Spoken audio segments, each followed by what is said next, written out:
voice of reason, the solid, hold it down, the beige rage, and the agitator. The Breakfast Club. Everyone just kept telling me to prep for this. One word to describe the Breakfast Club would be black. Impacting the culture. People watch the Breakfast Club for like news and really be tuned in, man. I don't even know what to call this Breakfast Club. It's like brunch. Envy, Yee, and Charlamagne. Wake that ass up, get out of bed, and listen to the Breakfast Club. I'm waking up. Good morning, USA. It's Friday. Yes, it's Friday. Good morning and 3-day weekend. How are you? How you feeling? I'm excited. I feel great. Oh, my goodness. I feel great as well. I'm out in Cleveland for NBA All-Star. I flew out here yesterday. The weather is disgusting. It's snowy. It's nasty. It's rainy. But I'm here. We're going to have a good time this weekend. So I'm in Cleveland for All-Star. Nice. How's it feeling? Oh, you got the Versus tonight, too. You got a DJ for that Versus. Yeah, I'm doing a bunch of things. I'm doing something for Pepsi earlier for the kids. We go into a couple of schools and giving back. We pop it up at some schools to give back to the kids. And then tonight is a Versus. So the Versus tonight is going to be a little different. It's not like your usual hip-hop or R&B Versus. It's Allen Iverson versus Tracy McGrady. They're going to be versing about their highlights. Both legends in this NBA game. So they're going to be versing about their favorite highlights. I don't know what it's called. They're versus against They're versing. Yeah, versing.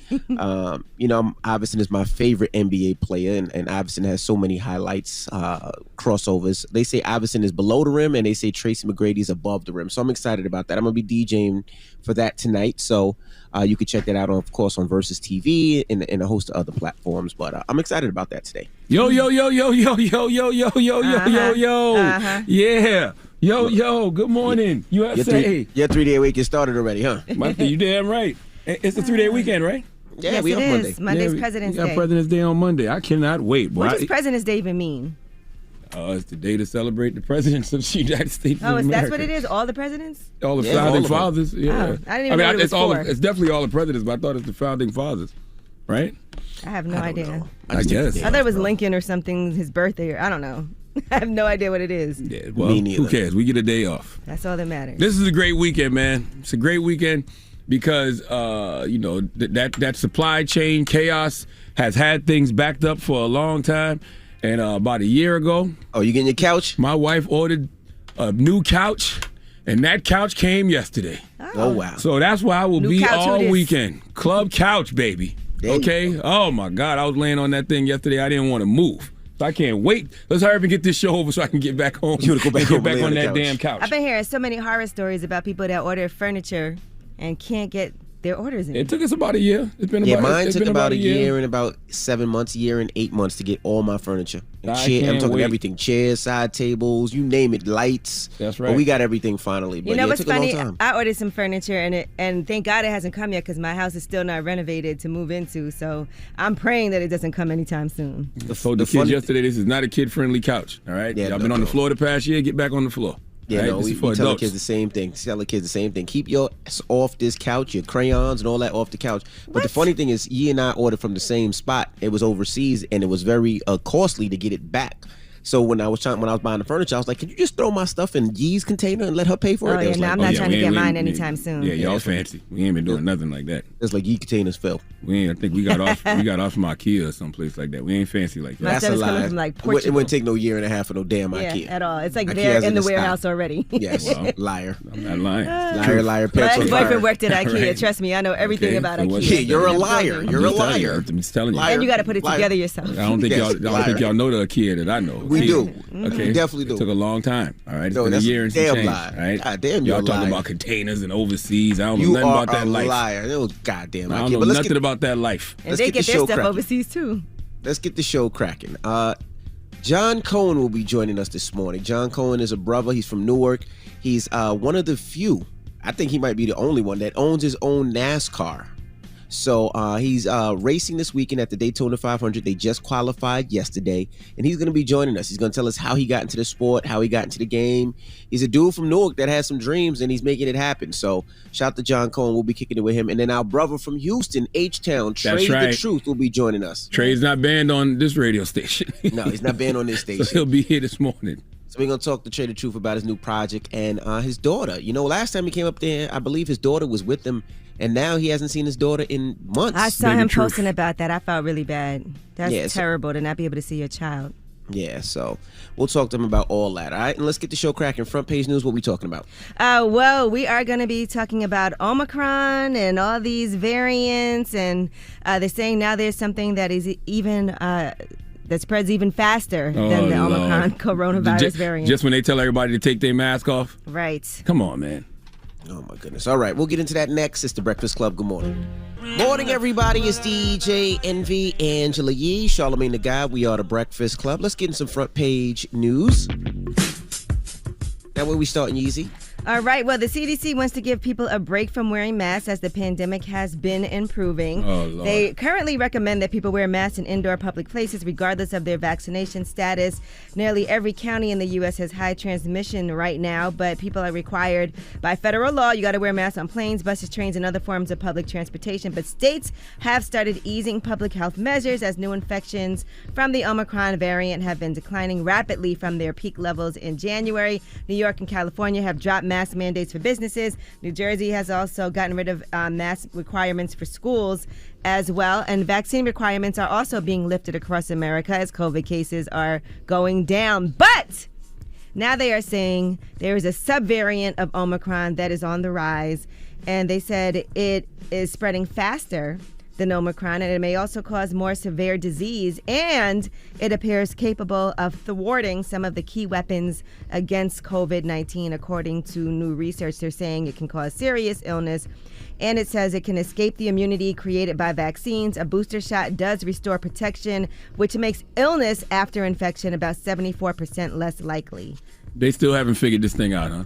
Like, how does any of that make sense, though? Take off your mask. We're getting rid of vaccine mandates in certain places, but there's another variant that's spreading faster, and it can make people sick.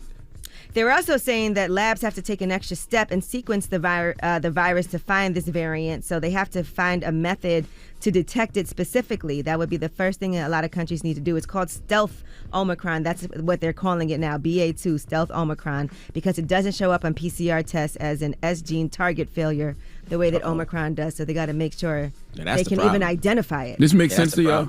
Anything that we just heard makes sense to any of y'all?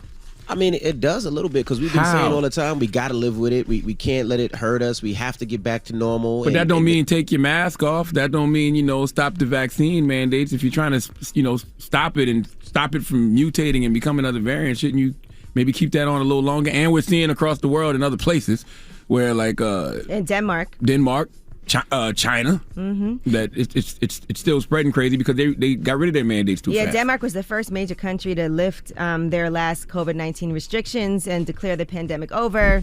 And now they're saying that they're having an issue with cases on the rise there. So they said since then, Denmark has continued to record more COVID cases per capita than nearly anywhere else in the world. And COVID hospitalizations and deaths have shot up by about a third. By the way, I don't care either way. I'm just telling you that, this is a mixed messaging. And they clearly haven't figured out how to message this thing properly yet. Now, if they want us to just go live with it, cool, say that. That's what I think it is. I think it's to a point where they just live with it. It's just they keep saying say that this is going to be like the flu. So, and that's what they're doing. They're like, hey, if you get it, you get it. Hopefully you got your vaccine. If not, you're on your own. That's what it seems like. I would rather them say that because this don't make no sense. Well, it hasn't made no sense in the past 2 years, but whatever. All right. Well, that is your front page news. All right. Get it off your chest. 800-585-1051. If you need to vent, hit us up right now. Phone lines are wide open. Again, 800-585-1051. It's The Breakfast Club. Good morning. The Breakfast Club. Let's go. This is your time to get it off your chest, whether you're mad or blessed. Say it with your chest. We want to hear from you on The Breakfast Club. So if you got something on your mind, let it out. Hello, who's this? Yo, this Cash, man. What's up? Cash, what up? Get it off your chest, brother. Yeah. Hey, man. I heard y'all talking the other day about NASCAR owners, and like y'all been talking about that for the last week or two or whatever. Y'all left out Jordan, man. Y'all remember Jordan had a team NASCAR 23? No, I don't remember that. I do. I remember he used to have one. I don't know if he has it anymore though. It won. I don't know if he got it anymore, but we was talking about black people owning NASCAR cars or teams or whatever the case may be. and y'all left out Jordan, man. I was sitting here on my way home like, damn, they left out Jordan. Well, thank you for the information, my brother. I remember Jordan used to have one. I don't think he has one currently, though, but I do remember Jordan have one. And Charlamagne, Angela Yee, and Envy, man, I appreciate y'all every single day that I go home. I make sure I tune in when I do my long 14-hour shift at this medical facility, helping, when y'all talk about COVID and all that stuff, I'm the person that sends out the COVID tests, stuff like that, clinical trials. I work for the biggest clinical trial company in North America. Okay. Salute to you, King. That sounds important. Yeah. Yeah, thank y'all. Appreciate y'all so much. Peace, King. Out there, brother. Hello, who's this? Hey, this is Mike from Brooklyn, New York. I'm in the country right now. What's up, brother? Get it off your chest. I just want to say, man, first of all, I want to say thank y'all all for doing a good show. Yee, Charlamagne, and you, Envy, as well. My cousin was on your first mixtapes from back in the day. Okay. His name was Shaheed. He was living on your block. Yeah, I know Shah. He lives overseas now. I still speak to Shaheed. Yeah, here in Philippines. In the Philippines, yeah, I still speak to Shah. Yeah, man. Good thing, man. I just want to say your show is great. I just want to say a couple things about the vaccines and the maskers. We all have a nose, throat, and mouth doctor when we had to go to the doctor. We all got to come out of ears, mouth, and nose if the mask is actually going to work. And if you could breathe through the mask, it's really not going to work because you can smell anything in the vaccine, and whatever the particles that people sneeze or go through, it goes through the mask regardless. We just got to do a better thing with keeping up our immune system with vegetables and plant-based foods so we can do better in life overall. That's what I think they trying to push us to. Okay, thank you for calling, my brother. I love your show again, man.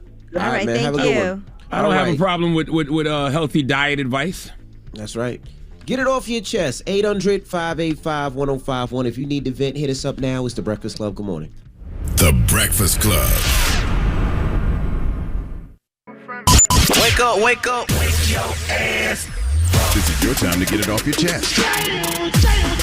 Whether you're mad or blessed, we want to hear from you on The Breakfast Club. Hello, who's this? Hey, what's happening, DJ Envy? It's me, they calling again.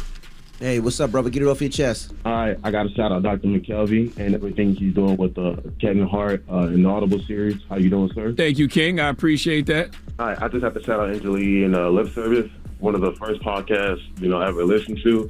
Y'all wild. Okay, thank you. Appreciate it. I guess. Thank you, brother. And Envy, I met you at your car show, and I got a picture with you.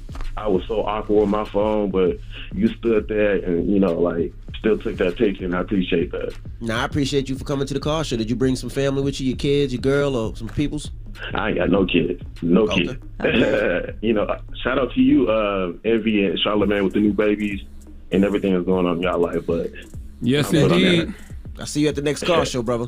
Hey, for sure. Hey, y'all have a good one. You too. Peace. He was nice. He shouted out each one of us and gave us some props. I appreciate really that. That's nice. Thank you, brother. Good morning. Hello, who's this? What's your name? This is Jordan. Good morning, Breakfast Club. Peace, Jordan. You just celebrated your birthday yesterday. It's my birthday yesterday. I'm just joking. Go ahead. Oh, I was like, I wish it was. Okay, I want to give a shout out to my boyfriend. I love you. Okay, and I want everybody, Breakfast Club family, please follow his Instagram. His name is boom_payroll. Boom_payroll? Yes. Okay, let me see who this guy is. Is Charlamagne there? I'm right here. How are you, Queen? I love you. Oh my gosh. You reposted me to your story. I got your hoodie and I got your book, Black Privilege. Thank you. I appreciate that. I appreciate you so much. Can you go like some of my pictures, please? What's the Instagram again? Boom_ what? Hers is Queen _ Jordan 513. Queen Look at his Jordan. That's my old page. Oh, I'm sorry. He love his girl. He posted, he said, the one and only woman in my life that satisfied me and cherished me and really cares about me. Thanks for being there for me since we've been together, baby. I love you. Aw. I love that. Yes, period. You hold that down. Actually, can you follow his Instagram, Charlamagne? What is it? It's boom shakalaka boom. Now, Mama, I'm not gonna lie. He posted that in 2020. It's 2 years now. He ain't posted nothing since. I know, but he still loves me. he needs to start posting more. He's about to. Okay, yeah, he only has like 6 posts, and 3 of them are her. Yeah. Did you follow him? Now, how long do I have to follow him now? This don't look interesting. This don't. Come on, give him a chance. It just He don't gotta look. post He more. ain't posted in 2 years. He got to be dedicated. I actually like his style. I'm glad. I wish I didn't post in 2 years. Oh my God. I'm glad he's not on social media can like you that. at least follow him for like a month? I'm gonna think about. I'm gonna pray on it. Okay. Let's see what he does.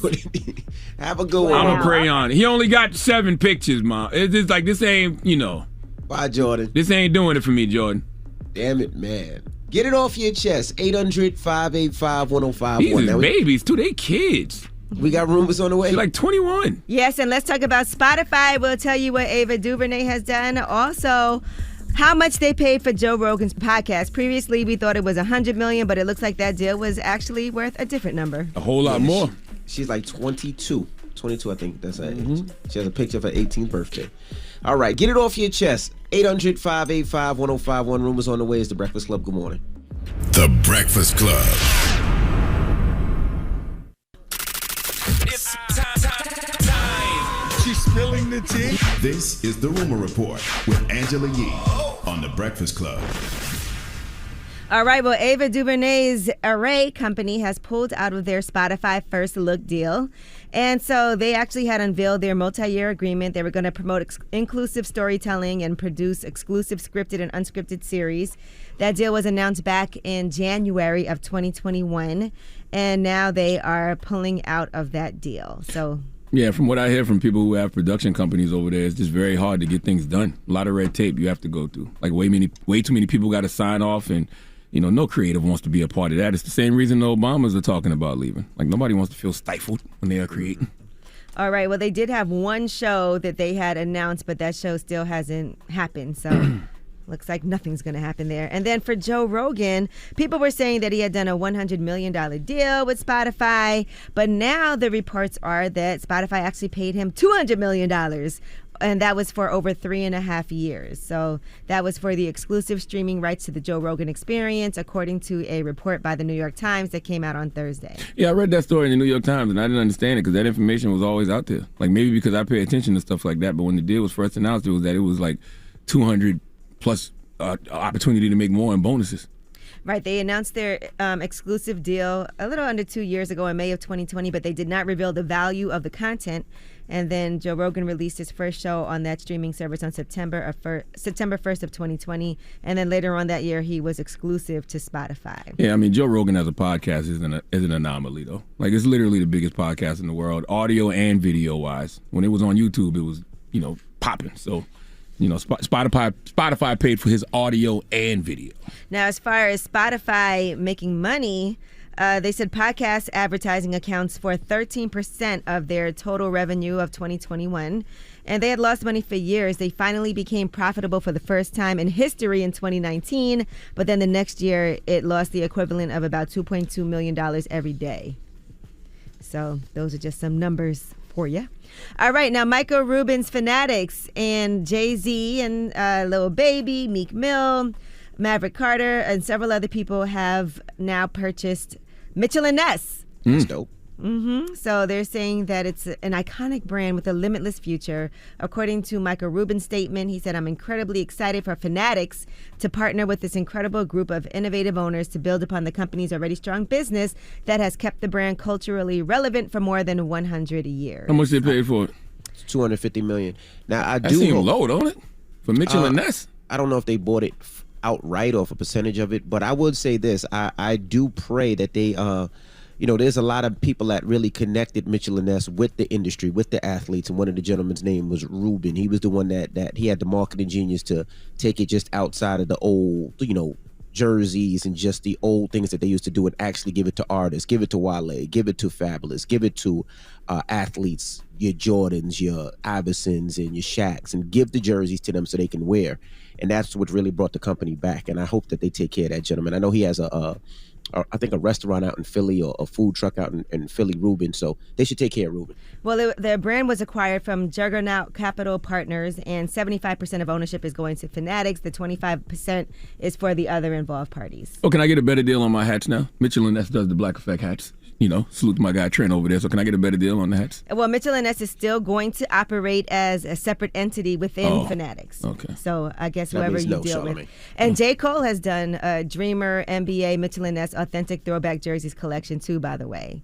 So that's available also right now. It's the Dreamers takes on the designs of 16 different NBA team jerseys. So the brand's logo replaces the name of the teams, but has the same style and color combinations of like the Chicago Bulls, the Phoenix Suns, the Lakers, Boston Celtics, so on and so forth. Well, I rock with Mitchell & Ness. Salute to Mitchell & Ness. Like I said, they make the Black Effect hats. And actually, those jerseys drop today at noon. If you want to get those. And salute to my guy Emery too. He actually put that play together. Vegas Jones. Dropping the clues bombs for Vegas Jones one time, man. Not sure if you guys saw this, but Matthew Stafford and his wife Kelly and the Los Angeles Rams are covering the medical expenses, and that is for a photographer. She actually suffered an injury. She fell off the stage during the rally portion of the Super Bowl victory festivities that happened on Wednesday.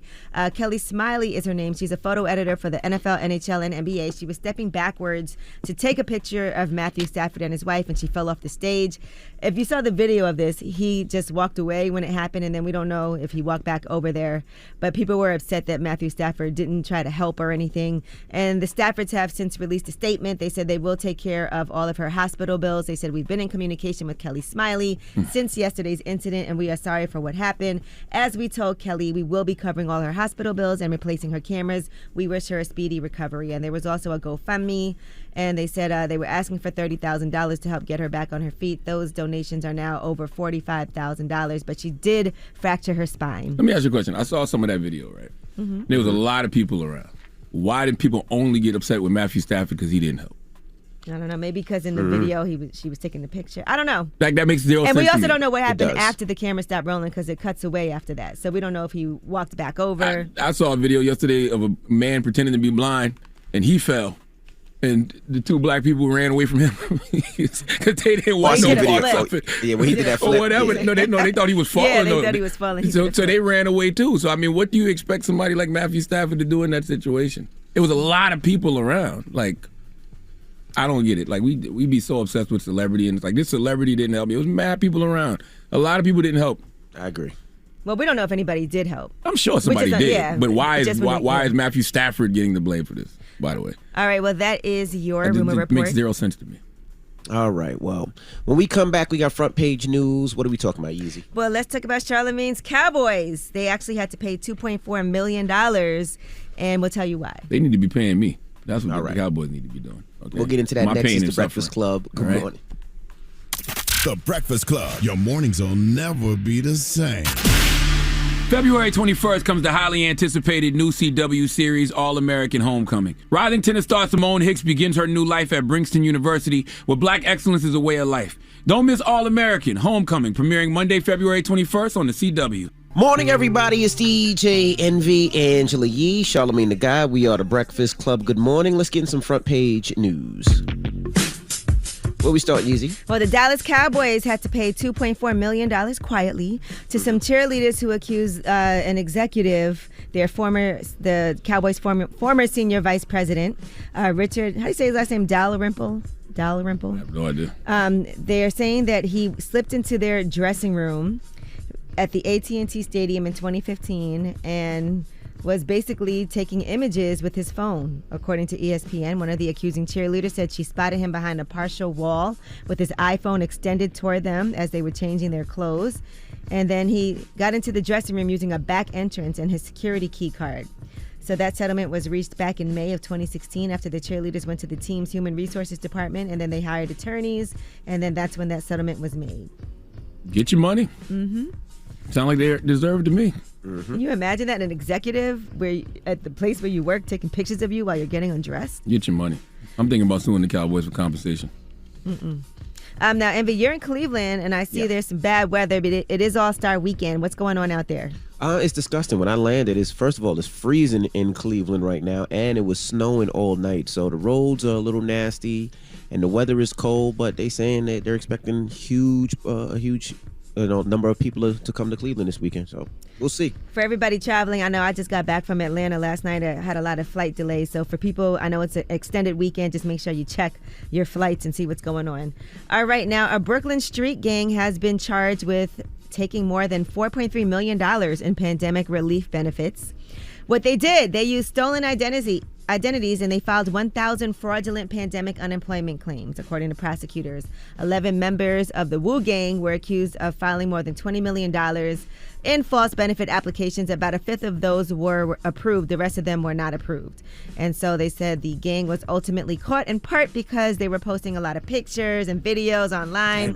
They were flashing gang signs, piles of cash, standing in front of luxury cars, including Lamborghinis and Benzes. So whose fault is that? It's their fault for committing the crime, and it's their fault for incriminating themselves via social media by showing everybody what they was doing. Right? Yep. 10 of the 11 men, who are all 23 years old or younger, were taken into custody yesterday. They could not be reached for comment. It was not clear if they have yet retained attorneys, but they also had a music video on YouTube. It's called Trappin'. Lord have mercy. And some of the lyrics are, unemployment got us working a lot. And so investigators are saying that is partly a reference to the fraud scheme. Remember, they don't want those lyrics. We saw this big push to make sure that lyrics can't be used against you in court. Yeah, but some situations, you just dumb as hell. That's dumb as hell, and that's what we said. That's why, like, even if you going, you're fighting for rappers' lyrics not to be used in court. In situations like that, how can they not be?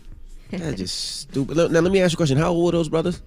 You said what? How old were they? They all are either 23 or younger. Now, think about it like this. To fill out those applications are long, and you got to get a lot of information. Them brothers are smart. Just imagine if they use that smartness for others, for good.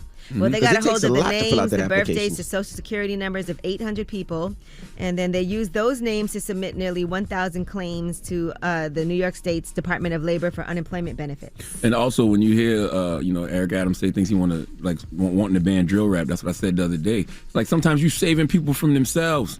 Because, number one, they're not smart enough to not commit the crimes in the first place. But then when they commit the crimes, they get on social media and they incriminate themselves. I'm about to look up this song, Trappin', though. Lord have mercy. On YouTube. But all 11 men have been charged with conspiracy to commit access, device fraud, and aggravated identity theft. How can you feel sorry for them in any way, shape, or form? They earned every bit of jail time that they're about to get. They did. Every bit.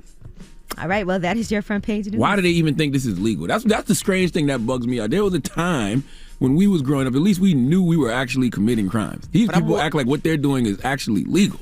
But I'm wondering if they're thinking, well, maybe the police don't listen to this type of music, or the police ain't gonna follow me on It's Instagram. rappers' faults. All these rappers that been lying all these years about the crimes they was committing, all the real criminals said, well, you know what?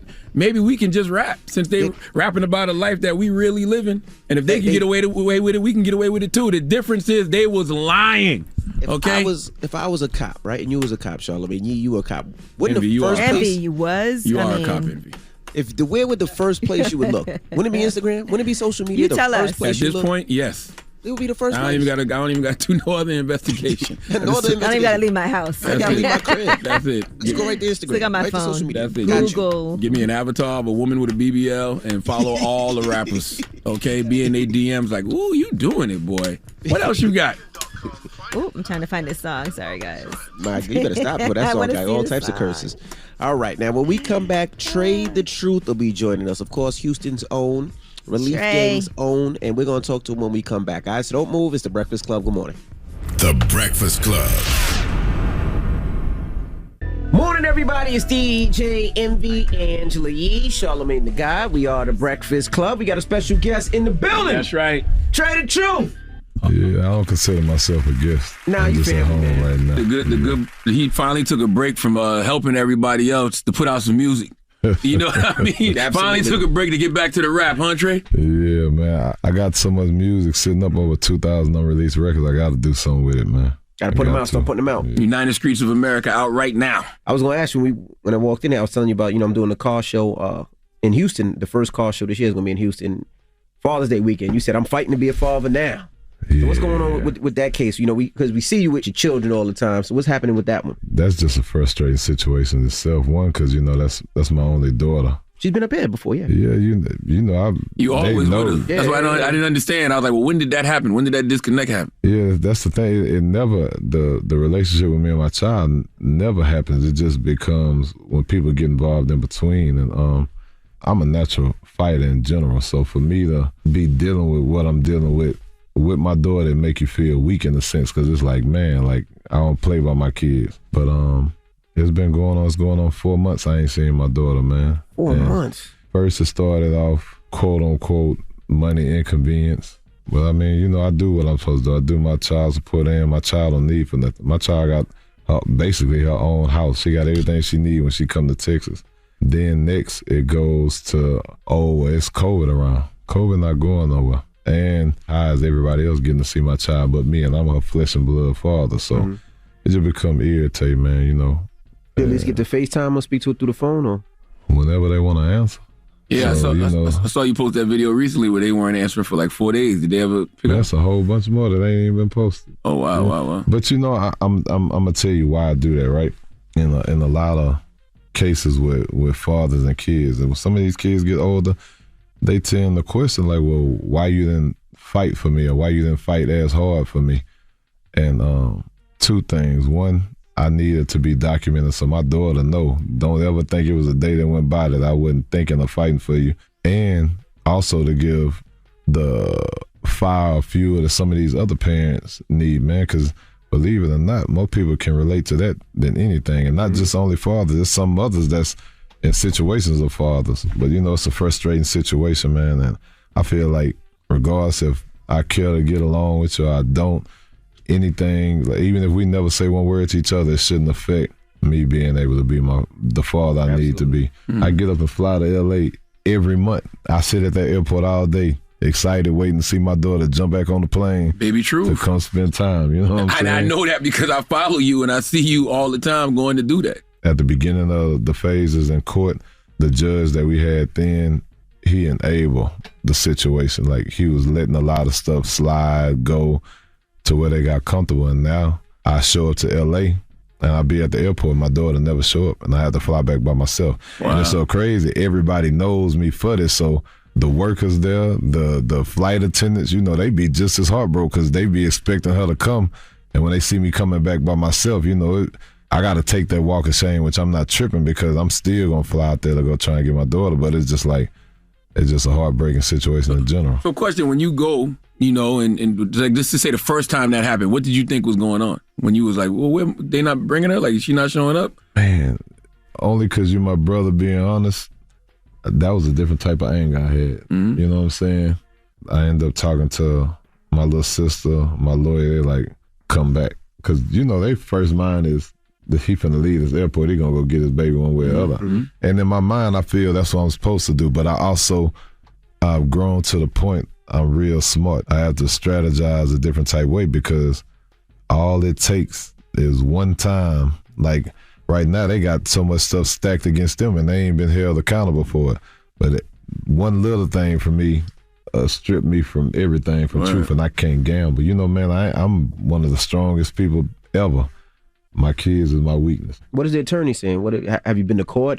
Because I know courts usually don't favor the father. So it's a crazy situation because I've been trying to go to court since December, man. And with the COVID, it's so backed up. Like right now, I believe I have a court date in less than a week. And we had to keep fighting for that because it was saying there was a court date that was going to come March sometime. It's like, man, that's going on 4 months. That's 120 days without, I don't even know how my daughter smell at this point. Damn. You got to realize kids can grow in a matter of a month. So in 4 months, bro, it's I don't. It's, you know what I'm saying. And I feel like my biggest fear is it can affect our bond. You know what I'm saying. Like I got a song I'm gonna put out Friday. Just me, vent and call. I hope it don't change you, because that's my biggest fear. Like right now, she'll call, and whenever she do call on her iPad, we'll talk. Sometimes she'll be like, "No, I don't miss you. No, I don't love you." What? As mad as I would be, it's just like she don't know no better right now. Because everybody, I feel like she know the relationship we got, and I know once I get in the vicinity to get my baby, I'm good. You think somebody putting that in her head, or?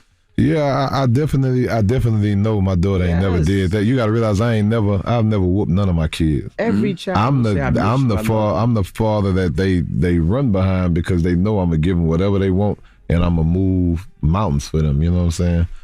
I think one of the frustratingest parts of it was talking to her, and at one point you hear her say, "Daddy, I want to come home." She's not in the crying way. She just said it in a normal, just her, because kids express themselves. But soon as she said, I catch it, but I want to make sure I caught it right. So I'm like, hey, what you say? And she look up, and she look at me, and she not saying nothing. I say, no, look at me. I say, what you said? And she won't say nothing. So then she had a lollipop. She started moving her arm around it. Signs of nervous, you know what I'm saying? Like she did something like she in trouble at this point. That's a different type. That make you feel some type way because it's like, and I asked her for at least 2-3 minutes straight. She would never say it again. You know what I'm saying? I feel like that can be that for me on the outside. I can't speak for everybody. I feel like that could be damaging because now my child's scared to express herself freely. You know what I'm saying? I'm the type, man, I don't care who it is. You say what you want to say, and if they got a problem, your daddy coming. Mm-hmm. But it's just a hard situation because again, I haven't got to her. Like I'm flying Sunday, and pray she show up to the airport. If she don't show up to the airport, I gotta take it on the chin, come back because I can't jeopardize to be set up to where I gotta get walked out of her life. So you flying because that's your visitation time? So, yeah. Okay, all this is on paperwork. I'm supposed that's the crazy thing. The paperwork is already there, and you bucking the system. Now, if I ain't do my part on the paperwork, man, them people would have hung me. Lock you up. I pay child support. If my child support ain't paid on time, guess what? To get you. They come and get me. So it's like, it's a messed up situation. I'm paying child support, and I can't tell you nothing about what's going on with my child. I can see why you put the ski mask back on now, Trae. Now I see why you got the ski mask back on. Think about like this. He didn't speak to his daughter in 4 months. He goes to the airport every time for his daughter, doesn't get it, but continues to go back. Yeah, I'm not going to stop going.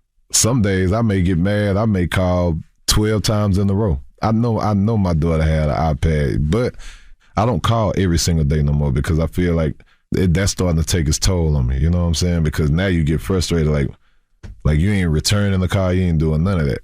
So now, I call, but I make sure I document when I call. So at least if nobody else know or matter, truth or know, hey, don't think I wouldn't. You know what I'm saying? So.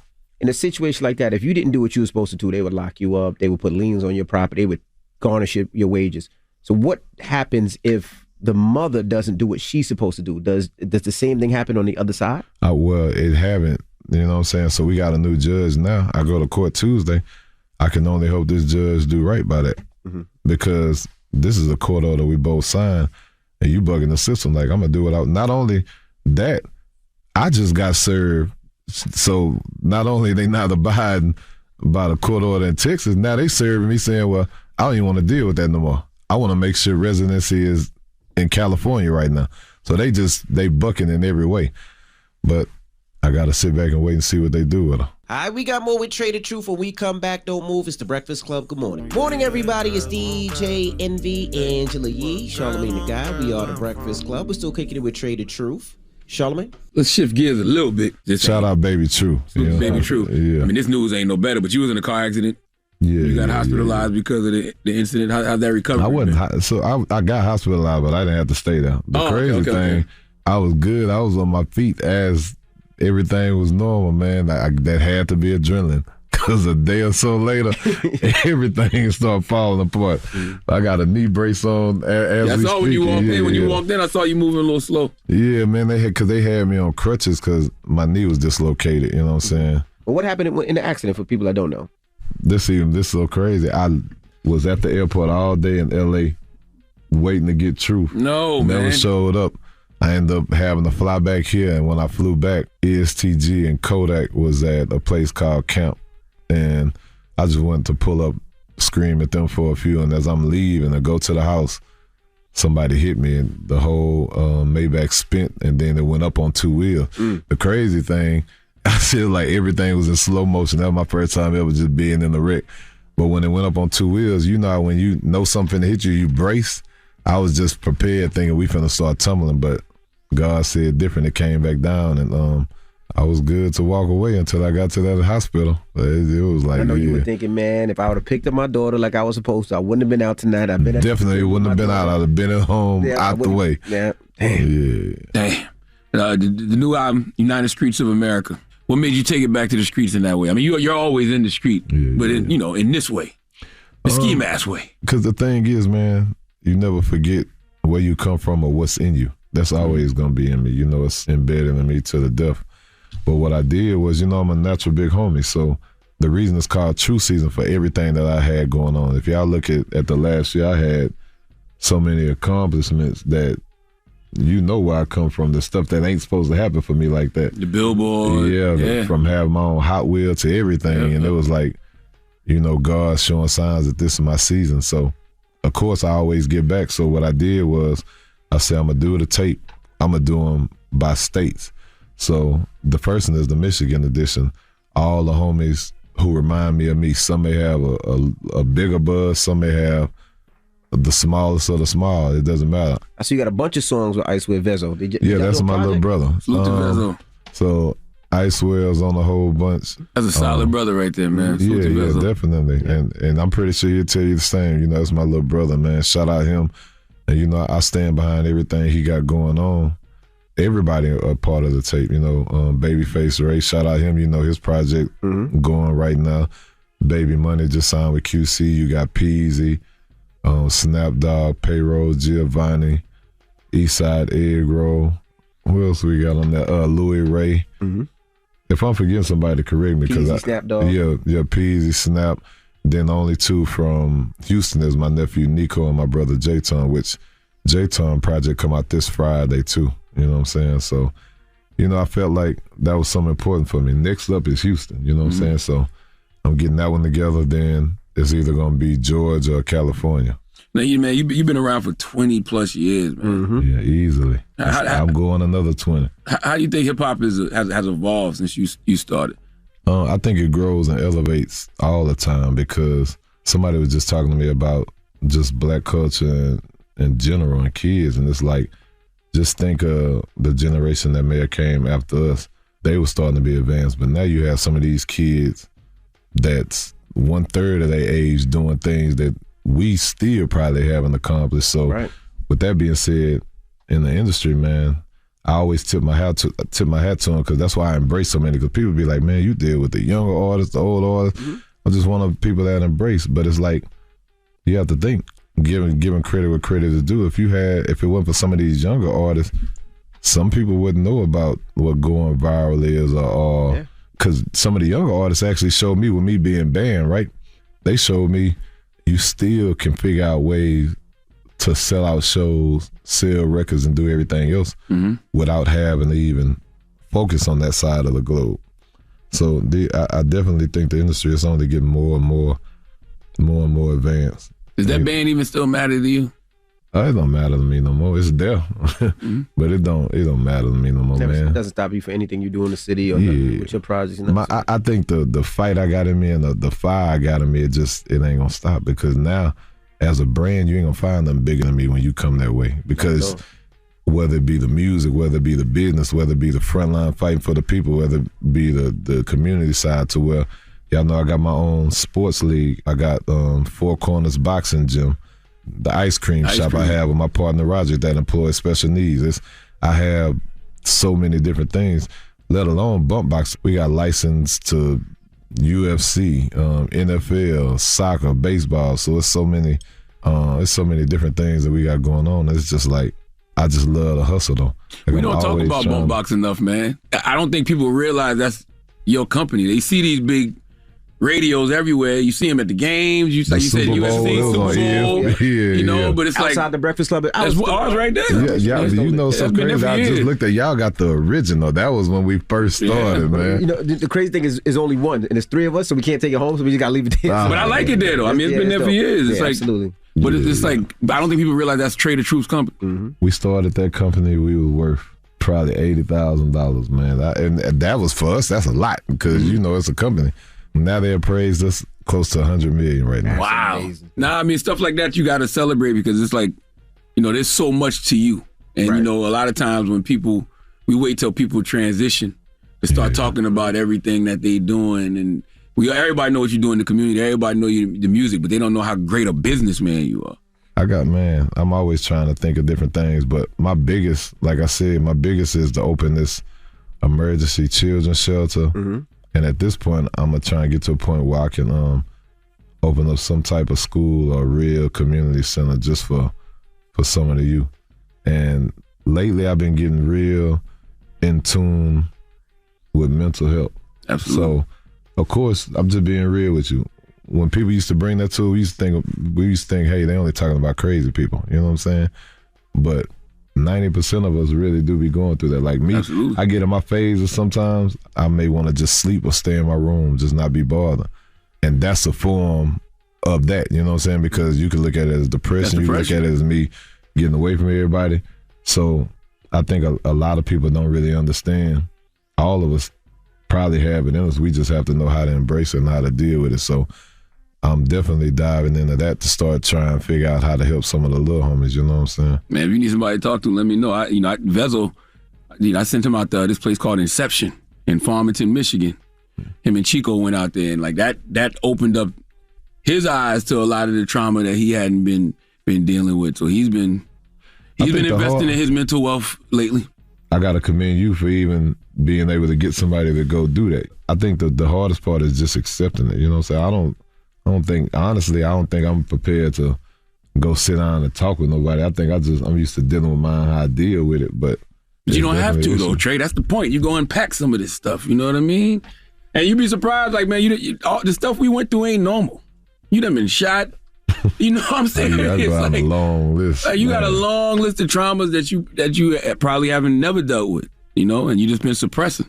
I guess the reason I be cool because my music is just a form. As long as I can do that, I let it out there. Mm-hmm. You know what I'm saying? So I've always been cool with that. But me and you'll talk off record and we'll try to figure it out. Take that next step, definitely. Well, let's get into a joint. What you want to hear, Trae? Whatever you want to play, man. Let's play Shake 'Em Off then. You want to play Shake 'Em Off? Yeah. We can do that too, man. Shake 'Em Off. Yeah. Shake 'Em Off featuring Babyface Ray. I can't wait to the Georgia project too. I need to hear you and Tip back together. I need to hear you and Duval. You and Duval ain't did nothing in a minute. He's crazy ass. He all in the music. And me and Duval, we be having conversations. We have just real life conversations. And I gotta salute him because you know when my niece Lyric died, he came and supported me. He was there. Actually, he performed at the funeral. We got real history, so shout out to him. But one thing I will say, I always get on his ass though because he don't feel to nothing. And I be telling him sometimes, bro, like, no. Like, he don't care. And what's Trae Day this year? What Yeah. So it's July 22nd. I don't even know if y'all know. So they gave me 2 Trae Days now. So it's July 22nd and the 24th. It was so much going on last Trae Day, nobody realized they just made July 24th Trae Day now. Oh, wow. So it's the 22nd and the 24th for Trae Day. All right. Well, we appreciate you for joining us, Trae the truth. Yeah. You know you need us, we here for you. Always. I appreciate y'all for having me, man. All right. Well, it's Trae the truth. It's the Breakfast Club. Good morning. Listen up. It's just in. All the gossip. The Rumor Report. Gossip. With Angela Yee. It's the Rumor Report. The Breakfast Club. All right, well, Pusha T was recently on 360 with Speedy Mormon. Who thought guy Speedy? Yes, and one of the things that he talked about was posting his contract. Now, a lot of people were saying, oh, he's off Good Music and he's on good terms with Kanye, though, because they've never not been on good terms.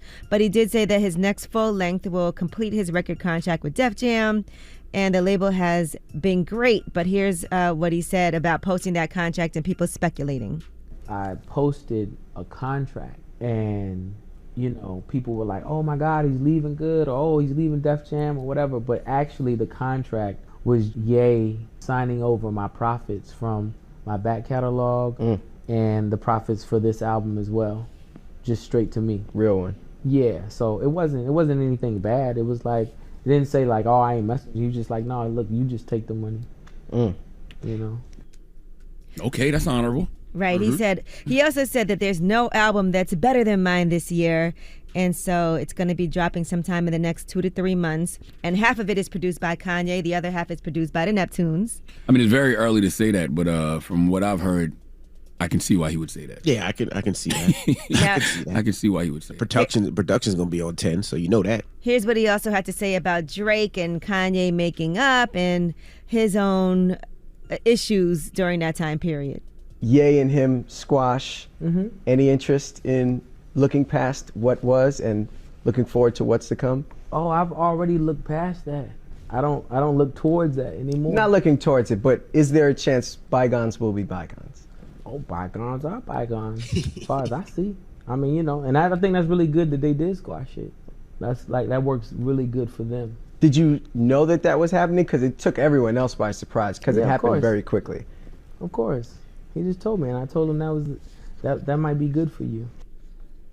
That might be good for you. I love King Push, man. Shout out to Pusha T. Very diplomatic, Pusha. Very diplomatic. You're not gonna catch me. Very sarcastic. Very diplomatic. Good job, too, Speedy. Drop on the clues bombs from my guy, Speedy. Speedy be out here cooking. All right, now Kanye West has announced that Donna 2 will be released exclusively on his STEM player. He posted Donna 2 will only be available on my own platform, not on Apple, Amazon, Spotify, or YouTube. Today, artists get just 12% of the money the industry makes. It's time to free music from this oppressive system. It's time to take control and build our own. Go to STEMplayer.com now to order. And he also put out this snippet. As you know, on Tuesday, February 22nd. That was a song? That's what he posted with the announcement. But I can't get jiggy to that one. Yeah, I got to hear more because that ain't going to make me sign up to the stem cell program. What is it called? STEM Player. The STEM Player. Stem cells. Yeah. I thought he still has a distribution deal through Def Jam. Listen, I don't know how he's doing this, but maybe it is still on Def Jam, but it's on the STEM Player, so they'll get paid off of that. That ain't the one. That wasn't the one to, push me to a new platform. But all right, well, he's also going to be performing that day in Miami, FYI. Miss Cleo. If you guys don't know who Miss Cleo is, she's from the 90s, and she was an infomercial psychic. Legend. Call me now. Here it is. Don't you really want to know? Okay, I was wondering who the father of my baby was. Legend. All right, let's take a look. The Miss Cleo DNA test. I'm solely searching for the father of your baby. The cards can reveal things that you will never see by yourself. Call me now for your free tarot reading. Well, they're doing a documentary on Miss Cleo. They said that she brought in over $1 billion in pay-per-call sales for the Psychic Readers Network. You have no idea how excited I am to see this. I cannot wait to see this. And I didn't even know I needed this until I saw that they announced that they were doing a Miss Cleo documentary. And that's exactly what I wanted to know. How much money did Miss Cleo make? I don't think she made all the money, though. You don't think so? No, I think she was on the Psychic Friends Network, so they hired her to actually they hired her, do those commercials. She was a worker, but man, could you imagine the person that owned that network? Because Call Me Now is classic. Like it's crazy too, because they got an episode where she talks about this documentary coming out in 2022. Yo, shut up. What? All right, now rumor has it Wendy Williams is getting close again to her ex-husband Kevin Hunter. So not sure how true or not this is, but there's an article on Radar Online that says Wendy has no one in her life but Kevin. She never had close friends and hasn't spoken with her staff in months. After her mom died, Wendy didn't even have a family. All she has is Kevin and the son they share together, so he's back in her life again out of necessity. He might not have treated her right in the past, but when he was in her life, none of this crazy stuff happened. He would never have allowed her bank to freeze her assets and would have made sure Wendy went to work each day. So those are the reports. We have yet to see evidence of this, but that is according to Radar Online. And Atlanta, Donald Glover's show Atlanta is coming to an end after its 4th season. Donald Glover spoke at the Television Critics Association's Winter Press Tour and explained, "Death is natural. I feel like when the conditions are right for something, they happen. And when the conditions aren't right, they don't happen. I don't feel any longevity because then things start to get weird. The story was always supposed to be what it was. In the story, it really was us. Everybody in that writer's room, everybody on set, it really was what we were going through and what we talked about. I think it ends perfectly." I respect that. And the reason I respect that is because that lets you know that he's doing it just for the art. That means that he had a beginning, a middle, and an end. And he know exactly, the story he wanted to tell and how he wanted to end it. I respect that. Because a lot of times people stick around too long just for the money. All right, and last but not least, congratulations to everybody involved with the show Harlem. They have been renewed for a 2nd season from Amazon Studios. So shout out to everybody there. This is Tracy Oliver's comedy. It has been renewed, so that's dope. I can't wait to watch. Drop on the clues bombs for Tracy Oliver and Megan Good and everybody over there involved in Grace Harlem. Byers. Yes, everybody that's on that show. So really, really dope. I haven't watched it yet. I need to check it out. My wife it's really watches good. It. Yeah, my wife said it's good. All right, and that is your rumor report. The comedy I'm on right now is Abbott Elementary. Lord have mercy, Abbott Elementary is so funny. I was watching Abbott Elementary last night. I gotta watch that. Oh, it's hilarious.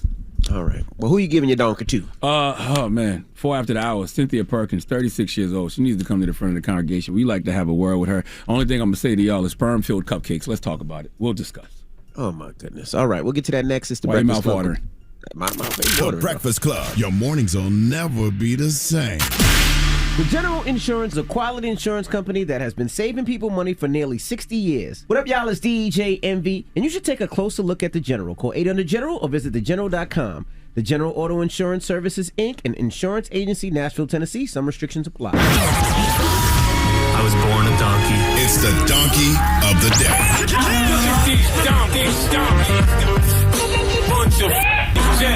It's time for the donkey of the day. That's pretty funny.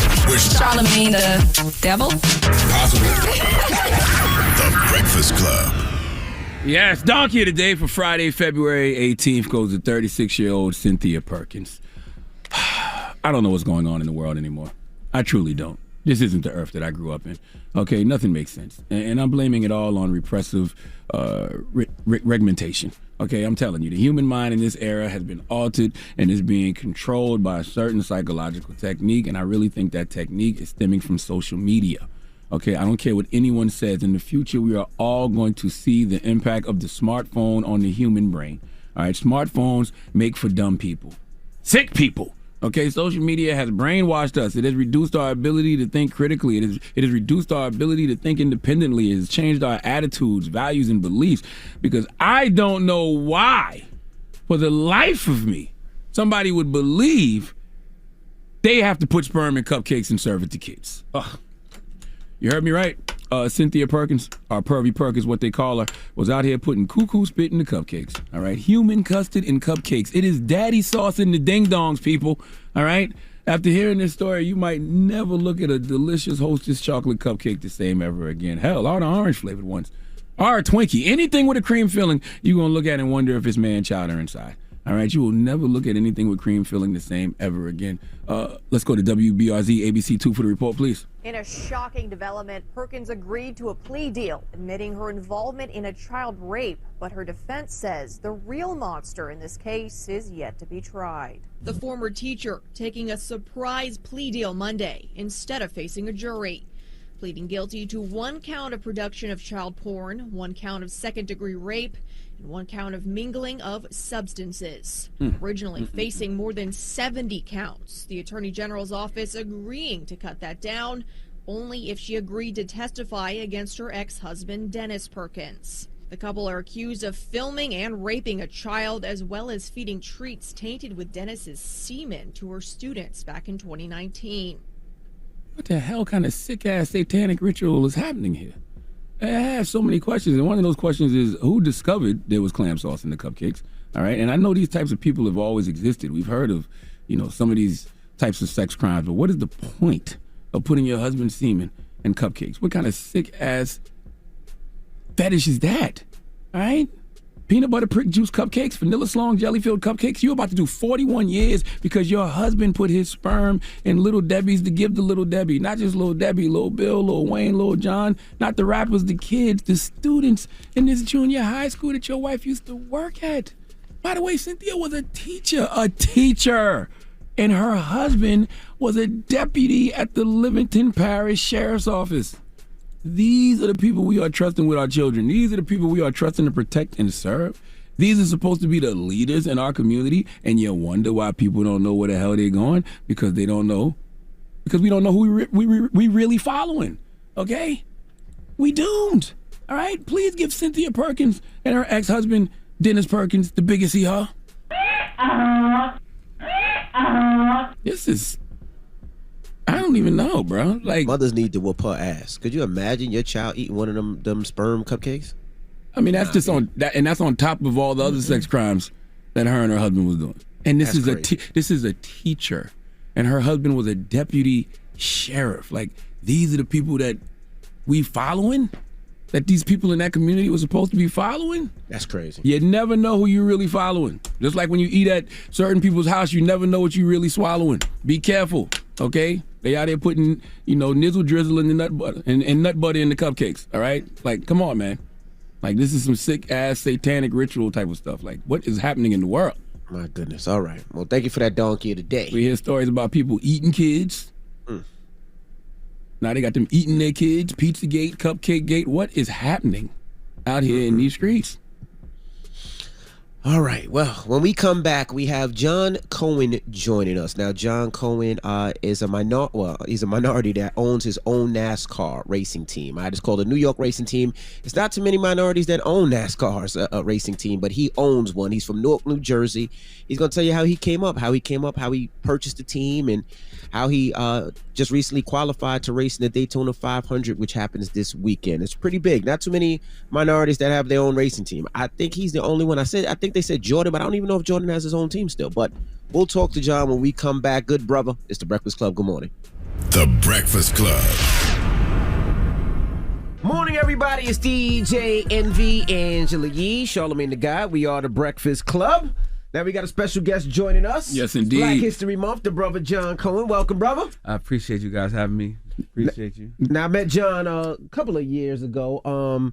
He owns a NASCAR team. What does that mean? So in 2009, I decided to do something different. I jumped into the world of NASCAR. I felt like everybody was around me was into music, clothing, and I felt like I wanted to do something different. So I was into racing from Newark.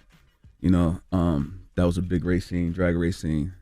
And just growing up, I just wanted to do something different. So I got with some guys down in North Carolina, built my team, and now I'm in the Cup Series from there. So NASCAR is not I always looked at NASCAR as a good old boys club. You know what I mean? So even to be an owner, was it hard? Was the process hard? Especially when I started, because I was the only one when I first started, besides Brad Daugherty, but he was a part owner of a team that had traditionally people that was already in the sport. So for me, starting out by myself, it was my own. Everybody thought I was crazy. Talking about former Cavalier Brad Daugherty, right? Yeah. Okay. Yeah. So he was pretty much the only other black owner there at the time, and he helped me a lot with different situations when I asked him about stuff. He was definitely one of the people I could reach out to and talk to. But besides that, at the time, it was nobody else represented, especially from the inner city like I was. What got you into NASCAR? Like, you're from Newark. I'm from New York. We don't ever see NASCAR. The only thing we seen for NASCAR was back in the day when you have the M&M jackets or the Shell racing jackets. So what got you? Were you watching NASCAR as a kid, or were you into it? So I went to Grambling State University, right? And then I got homesick, so I transferred to Delaware State for a little while. And at Delaware State, Dover Raceway is right across the street. So like one of my first semesters there, I walked across the street and saw a race, and I was like, "It's crazy," But at the time, I was into motorcycles, drag racing. So once I felt like I can catch that lane into NASCAR, I just jumped right on it. And do you just buy a car and say NASCAR? Is it like sports where you have to get a franchise? Like, how does it work? So when I first started, it was just building your own cars, and with respect to NASCAR specs. But now we have a charter system where if you come in, you have to buy a charter. And I wasn't one of the grandfather teams to actually get a charter, so I'm working on that now. So I run as an open team. What are the duties of a NASCAR owner? Just make sure you pick the right driver. Start with that. Then sponsorship, which is the biggest play in NASCAR.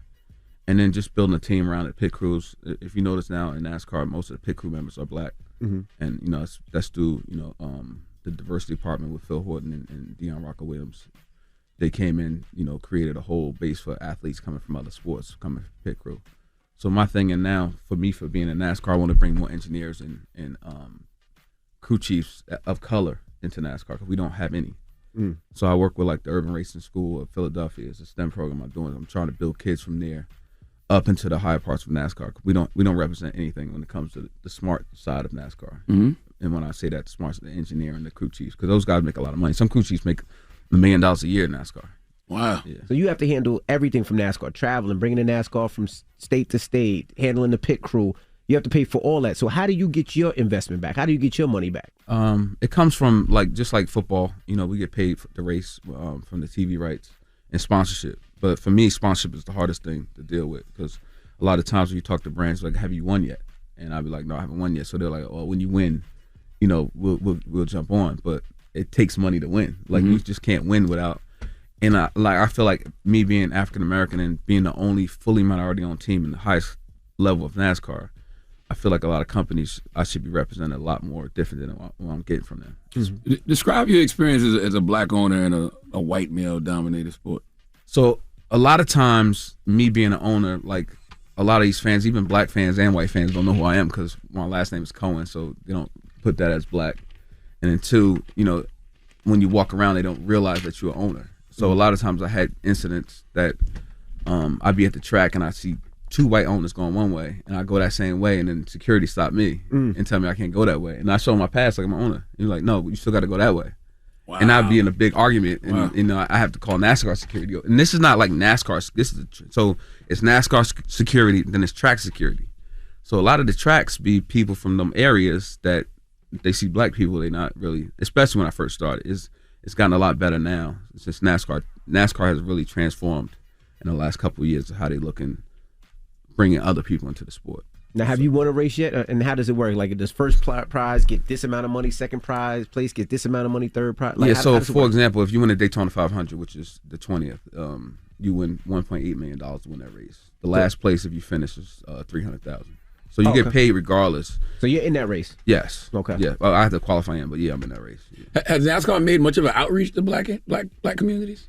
They have recently in a couple of years. I mean, you really didn't have that base, but after George Floyd and everything happened, and the incident with Bubba, it kind of put the news hanging. Yeah, with the news hanging, it came over outlet of. So Brandon Thompson, he runs a diversity and inclusion in NASCAR. So he actually reaches out to different people. Like we raced in LA this weekend. So they had Ice Cube perform, they had Pitbull, they also Jamel Hill there. They bringing different people out. Oh yeah, I saw that on Instagram, Jamel. Yeah, they bringing different people out to show, NASCAR is just not, a good old sport anymore. They're trying to bring more people. I don't know why black and brown people are not into it, because we like cars. Love cars. You know what I mean? Love cars. Love speed. Yeah. Look at Envy.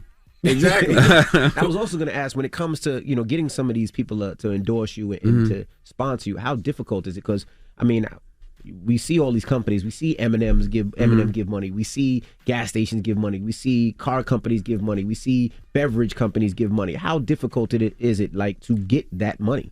It's difficult. I mean, it's difficult. One, dealing with CMOs, trying to get them to get on board, and honestly, for me, it's more difficult dealing with black CMOs, and because they the first thing they think is like, oh, it's not sexy enough for me. Like for me, like we made the Kentucky Derby sexy. So like if we can do anything, black people make anything sexy when we put our mind to it. So it's just them looking at it a different light. Everything, I feel like everybody jumps onto the same thing. Like traditionally when somebody made headphones, everybody made headphones. Yeah. When somebody came out of vodka, everybody came out of vodka. So I feel like I'm doing something totally different, something totally new. It's all black owned. It's all I run the team. It's not like I need somebody else to understand what's going on in the sport. NASCAR respects me in that light. So for me, I don't understand why most companies won't see what I'm doing more. I'm trying to say this respectfully. It's because a lot of those companies are riders. You know what I mean? 1,000%. And they got to see what everybody else thinks of something before they jump on board. 1,000%. Yeah. And that's the word. And that's the problem with most of society until they see it. Like this man got Monster yesterday on. Watch how many brands jump on his car show. Now, you know what I mean?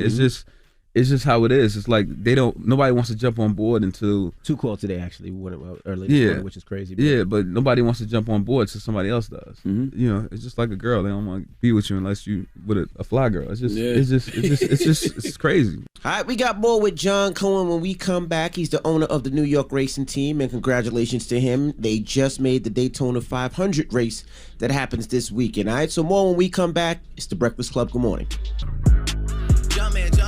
Morning, everybody. It's DJ Envy, Angela Yee, Charlamagne the Guy. We are the Breakfast Club. We're still kicking it with John Cohen. He's the owner of a NASCAR team, New York racing team that made the Daytona 500 this weekend, so he will be racing. Charlamagne? What do you think NASCAR can be doing to make them more appealing to like black people, brown people? I mean, going to inner cities. That's my whole thing. So me right now, I'm trying to build a truck that I'll bring. Like if I race in LA, bring the truck to Compton, teach kids STEM, and then bring them to the track and show them what they learned in that truck equates to what we have in the track. Because everybody thinks it's just like racing is just jumping in the car and going. There's a lot to it, and it's just so much stuff. Like I see kids that I grew up with, that honestly in Jersey, the stolen car thing was big in the 90s. They think they can drive a car and they can't. It's not the same. I tell most people my first burnout I seen was in the hood. Wow. You know what I mean? It wasn't at a racetrack. So you got to understand the equivalent of going from the streets to driving and racing is totally different. It's NASCAR needs to bring more people of color from the inner city into the tracks, and then from there it'll be a big fan base. How do people survive those wrecks on NASCAR, man? The cars are safe. Yeah, I mean they put a lot of time. I mean, I would say those cars are safer than any other Formula One Indy. Clearly, yeah, clearly. Because I mean, ever since Dale Earnhardt Sr. died, they really put a lot of it. Because I mean, when a legend dies like that, they change everything and make sure that never happens again. Where do you see the sport in NASCAR in 10 years? I see it a lot different. I see it where it's going to be more of a electric hybrid type car, so they bring more fan base.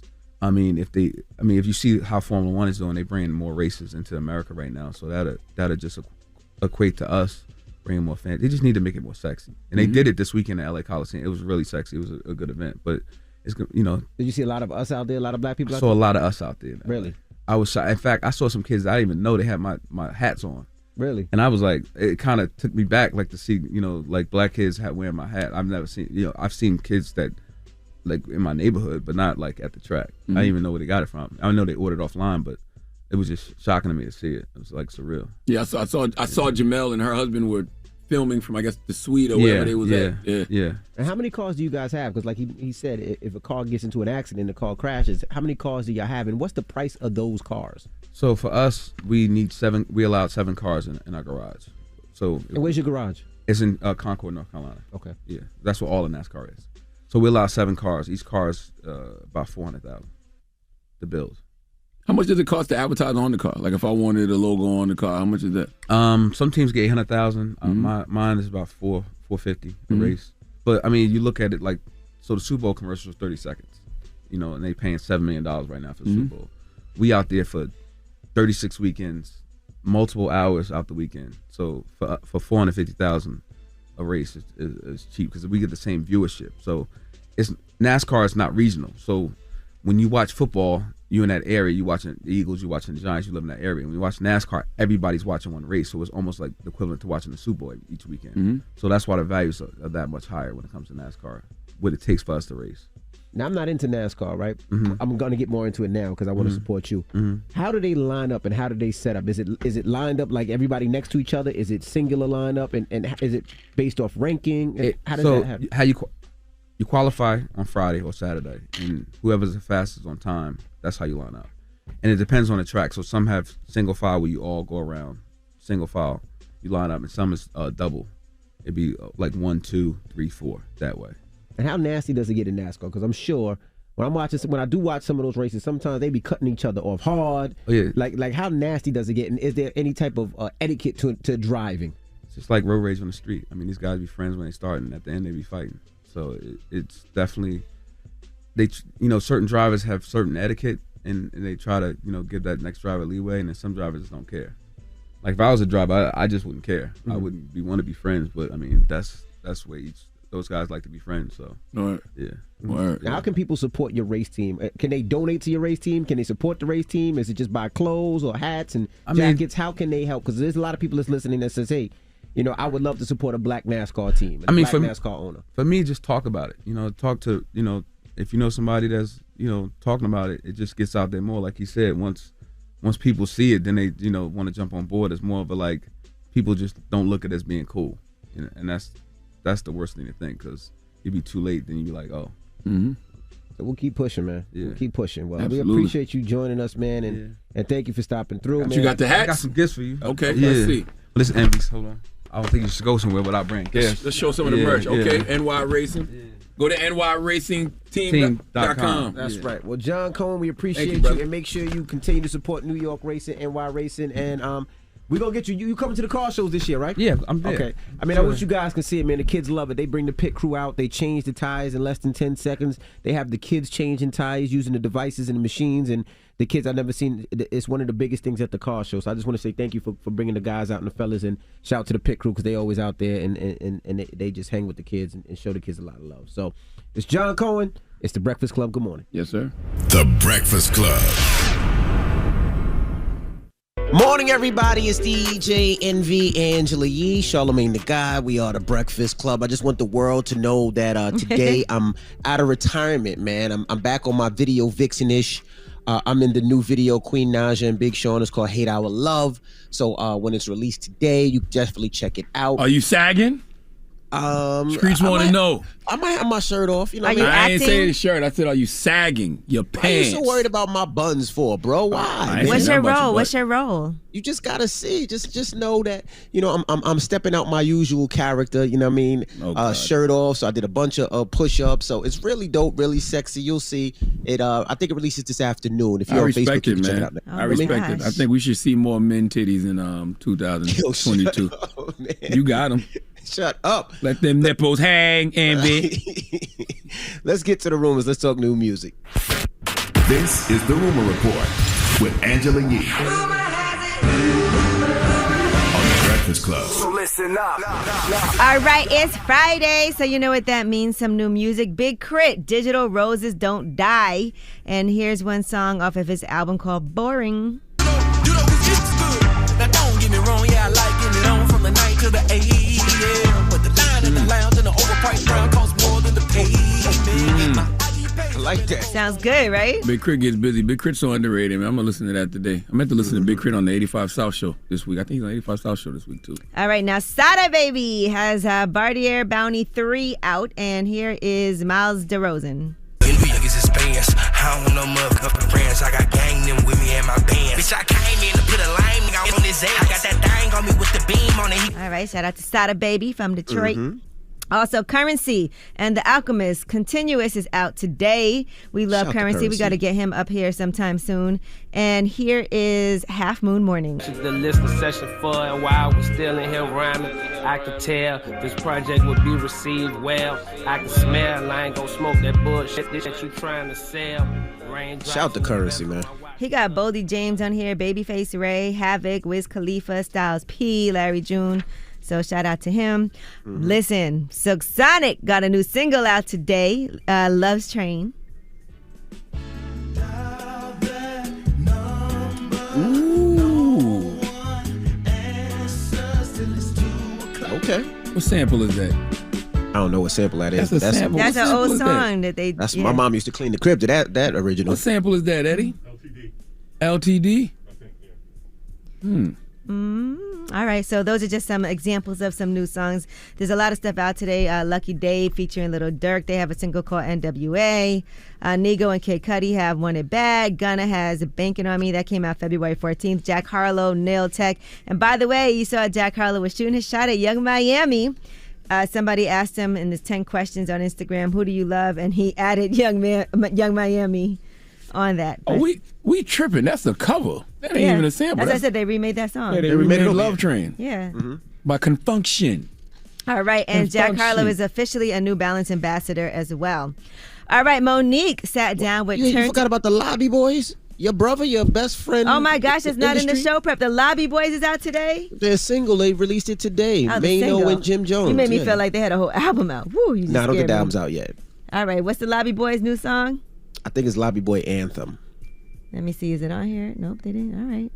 How you gonna shout out Mano and All right, Jim well, shout out Jones. to Mano and Jim Jones, the Lobby Boys.